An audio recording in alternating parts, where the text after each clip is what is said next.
Midnight diner, lone vet, coffee. No one realized he was a veteran U.S. serviceman who once survived the battlefield, but was slowly disappearing into civilian life. And then, just a few hours later, a tank pulled up outside the diner. Soldiers set up a perimeter. A general stepped out himself. We're here to honor a waitress. You're listening to one of the most incredible veteran stories we've ever told. One small act led to a response that left America speechless. This isn't just a touching story. This is justice for veterans, written by an ordinary girl. Her name is Grace Miller, 28 years old. She lives alone in a small room above Rosie's diner where she works as a waitress and the one who locks up at night. Every night, she washes dishes, wipes tables, scrubs dried ketchup from plastic chairs. No one knows she once dropped out of college to care for her mother with cancer. No one knows she often packs leftover food for the homeless every night. That night, light rain was falling. The air smelled of fried oil and coffee. Grace smiled at her last customer. When the door opened again, a man walked in, slowly, soaked in rain, wearing a uniform faded by time. And from that moment, everything began to change. The man sat at a table in the corner. His military cap was faded and wet, his army coat frayed at the seams, combat boots worn at the heels. He took off his glove sheaths, hands wrinkled, joints stiff from the cold. He didn't look at the menu, he simply whispered, "Just a coffee, the cheapest kind." Grace placed the cup gently, quietly observing. The man bowed his head, clutching the cup as if it were the only warmth left in his life. She softly asked, "Would you like anything to eat, sir?" He shook his head, but his eyes lingered on the bread, warmer by the counter. And Grace realized he was hungry. Grace opened the warmer, took out a hot chicken soup, some soft bread slices, and a bit of cheese. She placed the plate gently in front of him, saying nothing. The man looked up. His eyes showed surprise and a bit of embarrassment. "I didn't order this," he said softly. "I know," Grace smiled, "but you need it, and I want you to have it." He looked at the food, then at her. A long moment passed. Then he nodded. His hand trembled as he lifted the spoon. He closed his eyes like each drop of soup was melting the cold inside him. Then he whispered, more to himself than anyone, "It's been a long time since someone treated me like a person." But Grace had no idea. Those words meant far more than she realized. Footsteps echoed from the kitchen. Mr. Reeves, the manager, stepped out, frowning at the plate. "Grace, he didn't order that." "I know," she replied softly. "I gave it to him." Reeves lowered his voice, irritated. "This isn't a charity.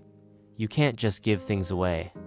Grace opened her wallet, crumpled small bills. She counted each one and placed them on the counter. "I'll pay from last night's tips."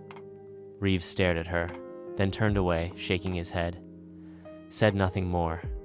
The man ate quietly, without a word, but his eyes had changed. No longer the gaze of a hungry man, but of someone who had just been given a reason to believe in kindness again. That night, Grace didn't know. She had just passed a test she never knew she was taking. He finished his meal slowly, silently. He simply sat there, like he was trying to remember the warmth in every spoonful. Grace approached, refilled his almost empty cup. "Do you need anything else, sir?" He shook his head. He stood up, picked up his old cap from the table, then bowed his head deeply, slowly, with great respect. "Thank you. Today, you made me feel like I'm still a person." He paused, "And I will never forget that." He stepped into the rainy night, carrying nothing but a gentle smile. Grace stood still, watching. She didn't know his name, didn't know where he was going, and she couldn't have imagined that tomorrow he would return. But not alone.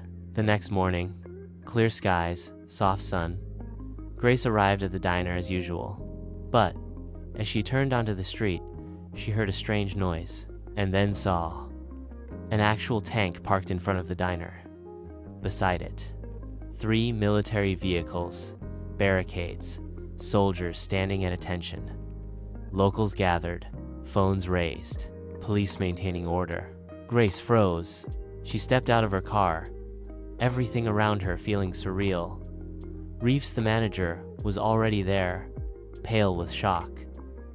A soldier approached her. "Are you Grace Miller?" She nodded, hesitantly. The soldier stood tall. "Please come with me. General Carter would like to meet you right now." The jeep door opened. A man stepped out. Full dress uniform, chest covered in medals. Sunlight gleamed off his 4-star insignia.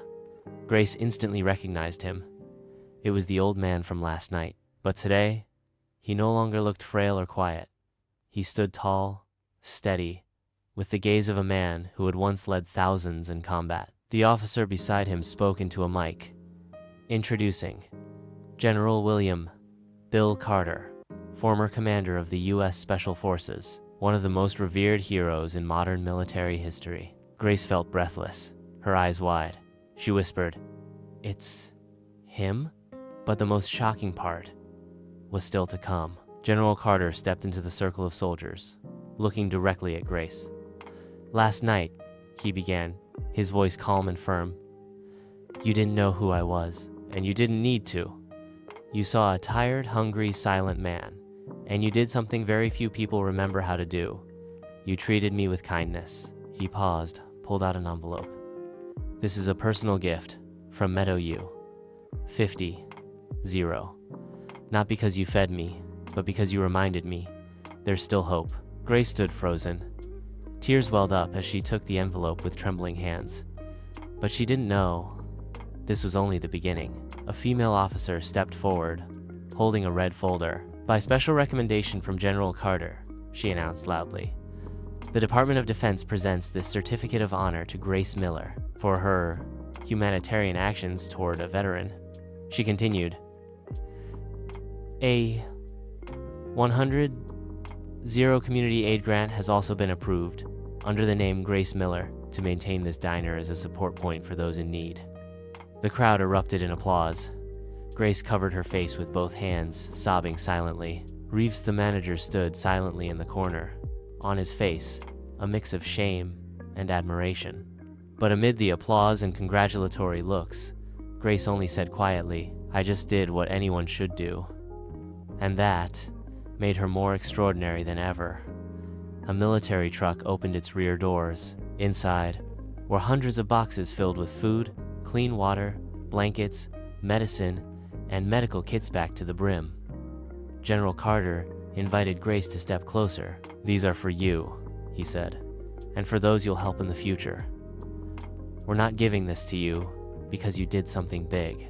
We're giving this because you did something small at the moment it mattered most."